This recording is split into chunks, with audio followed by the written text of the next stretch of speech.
2002 में सिर्फ एक गाना आया था, कांटा लगा, और शेफाली जरीवाला की पूरी जिंदगी बदल गई। हेलो दोस्तों, स्वागत है आपका मीडिया फ्यूजन में। एक पल में स्टार, दूसरे पल में विवादों की रानी। लेकिन क्या आपको पता है, कुछ साल बाद में ही ये अफवाह चली कि शेफाली जरीवाला अब इस दुनिया में नहीं रही। जी हाँ, कुछ लोगों ने मान लिया था कि वो कैंसर से मर चुकी हैं। ये कहानी एक वायरल गाने के स्टार की से लोगों ने जिंदा ही दफन कर दिया। जी हाँ, कांटा लगा गाना आते ही शेफाली एक आइकॉनिक चेहरा बन गई थी। बोल्ड आउटफिट, कॉन्फिडेंट एक्सप्रेशन, उस समय के लिए ये सब बहुत ज्यादा था।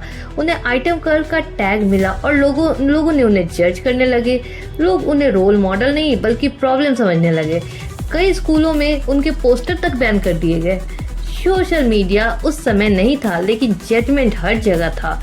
सोशल मीडिया ना होने की वजह से ही लोगों को पता तक नहीं चला कि शेफाली सच में मरी है या जिंदा है। हालांकि शेफाली एकदम गायब हो गई, ना नए गाने, ना कोई फिल्म। तभी शुरू हुआ अफवाहों का दौर। किसी ने लिखा शेफाली को ब्लड कैंसर हो गया, किसी ने कहा उनकी हालत बहुत खराब है, और फिर एक viral WhatsApp chain message, Kaanta Laga girl die of cancer, she was too young. लोग कंडोलेंस पोस्ट तक करने लगे बिना सच्चाई जाने। मीडिया भी चुप रहा और लोग मान बैठे कि शेफाली अब नहीं रही।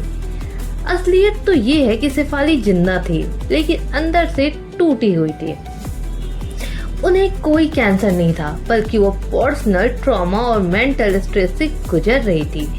शादी में इशू, इंडस्ट्री से जुड़ी और लोगों की जजमेंट, ये सब उन्हें अंधेरे में ले जा रहा था। बाद में एक इंटरव्यू में शेफाली ने कहा, I was alive but people had already declare me to dead. Oh my God.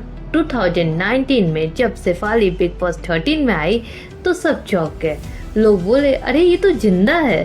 Show में उन्होंने अपनी पहचान फिर से बनाई, डिग्निटी, स्ट्रेंथ और क्लैरिटी के साथ। पारस, आसिम, हिमांशी, सिद्धार्थ शुक्ला, ये लोग उनके दोस्त बने। वहीं से शुरू हुआ उनका रियल कमबैक, जिसे लोग भूल चुके थे। शो की शुरुआत में तो उनके अच्छे दोस्त बने सिर्फ आसिम और सिद्धार्थ, लेकिन शो के अंत तक उनके दोस्त पारस भी बने। बिग बॉस में नहीं, उनके बाहर बनते ही ये रिश्ता पारस और शेफाली का भी था। जी हाँ, हम कितनी जल्दी किसी को कैंसिल कर देते हैं, कभी अफवाहें फैला देते हैं, कभी कैरेक्टर जज कर देते हैं और कभी किसी को जिंदा ही मार देते हैं। शेफाली की ये कहानी हमें ये सिखाती कि सच जानने से पहले किसी को जज मत करो। फेक न्यूज़ सिर्फ इंट्रो नहीं, जहर है। हालांकि शेफाली जरीवाला अब हमारे बीच नहीं रही, लेकिन उनकी कहानी हमें हर दिन याद दिलाएगी कि कुछ चीज़ें सिर्फ वायरल होती है, सच्ची नहीं। एक रियल कहानियों के लिए सब्सक्राइब करें मीडिया फ्यूजन को। शेफाली की हाल ही में मृत्यु हो गई। जी हाँ, उनकी मृत्यु 27 जून को अचानक से कार्डियक अरेस्ट होने से हुई। हालांकि बताया जा रहा है कि उन्होंने कुछ मेडिसिन ली थी, कुछ इंजेक्शन लिया था, जिसके वजह से उनकी हाल ही में मृत्यु हो गई। शेफाली के फैंस के लिए ये बहुत ही ज़्यादा दुखद समय है।